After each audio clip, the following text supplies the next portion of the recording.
Good morning and welcome to Face the Nation. Americans are waking up to an economy in uncharted territory.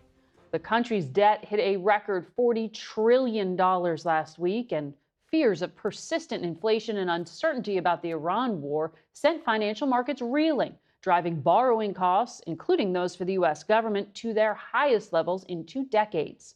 The Treasury Department intervened midweek to help, but by Friday, the relief had evaporated.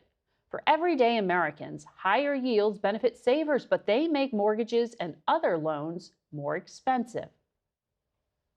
For more on what's next for the American economy, we're joined by Neel Kashkari, President and CEO of the Federal Reserve Bank of Minneapolis. Welcome back to Face the Nation. Thanks for having me, Margaret. Great to be with you.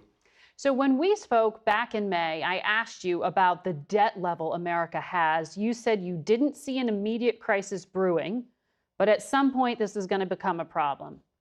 We just hit $40 trillion. Are we at the point where this is a problem? Well, Margaret, if you look at the Treasury yields are high, 4.7%, for example, on the 10-year Treasury. They're high relative to recent history. They're not high relative to more longer American history. In the early 2000s, the 10-year Treasury and the 30-year Treasury were around these levels. In the 90s, they were meaningfully higher than they are now, and there's no sign of Treasury market dysfunction or breaking down in financial markets. There are a lot of different factors that go into those Treasury yields. Inflation and the outlook for inflation is one of those factors. That's the Fed's job, but there are many other factors, like it's the AI investment, government borrowing, economic growth. All of those end up going together to set these long-run Treasury yields. But we saw this bond sell-off. We saw extraordinary action by the Treasury Secretary, Scott Bessent, to intervene. He said what was happening was due to traders having bad information. Is that what's happening? Well, I'm going to leave it to the Treasury Secretary to manage the Treasury debt market. That's the job of the Treasury Department. The Fed's job is really to take care of the inflation piece of it. We are all absolutely committed to getting inflation back down to 2%, but long run, it's going to be fundamentals of debt issuance, of investment, of economic growth and productivity. Long run, that's what sets the Treasury yields, not just in the U.S., but government bond yields all around the world. You know, and I appreciate you as a central banker, you want to get involved in fiscal policy or what the markets are doing day to day, but there is this debate right now about whether something more fundamental is shifting. Investor Mohammed Al-Aryan wrote in the New York Times, there's a breathtaking leap in the cost of borrowing. If it persists, it could mark the beginning of a structural economic shift more enduring and more globally consequential than most previous episodes of market volatility. Is that overstating things? Are we in the midst of a huge shift? Well, there are a lot of different factors going on at the same time. So the stock market, as you know, has been really bullish for the last several years, really excited about AI and the prospects that will lead to productivity growth. You know, a more optimistic take on these market moves is that the bond market is catching up to the stock market, and the bond market is seeing a higher growth trajectory. If the global economy is in for higher productivity growth and higher growth, you would also expect to see higher yields all around the world. Now, I'm not endorsing that view. I'm not saying that's right, but there are many different ways that you could see bond yields go up globally. It is, Mr. Al-Aryan is right. These moves are happening all around the world at the same time.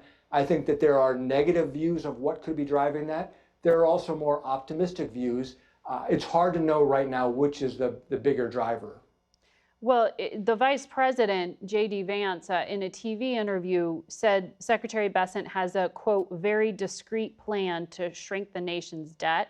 Mr. Bessent is holding a press conference tomorrow, or is supposed to, and he said he's going to do things about fiscal consolidation. What are the things that people at home should be listening for that say America's debt load is really being dealt with now, that this isn't a problem?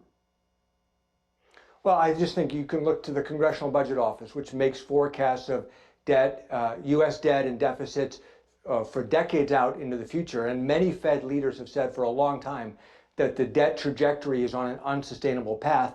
I think ultimately it's up to our fiscal actors. That's the Treasury and the executive branch working with Congress to design a fiscal package that can change that and put it on a sustainable path. But obviously, you said it a moment ago, that's not the Fed's role. The Fed's role is to take whatever they decide to do, put that into our forecast of the economy, and then our job is to take that and get inflation back down to our 2% target and achieve our dual mandate goals. And my colleagues and I are all committed to doing so. Right.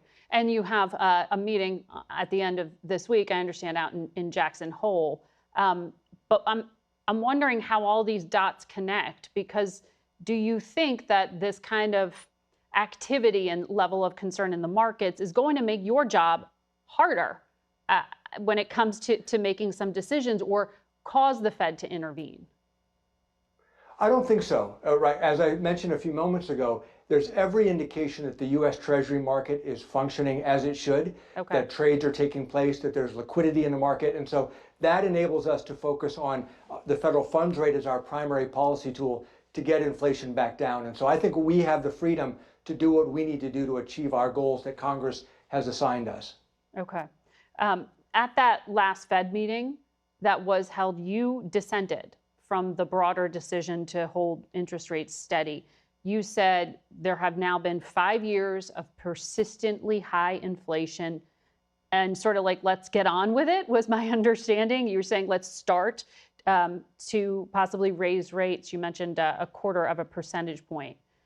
Are you still thinking that that's necessary next month? Well, I want to get more data is yet to come between now and our next FOMC meeting, so I don't want to prejudge things.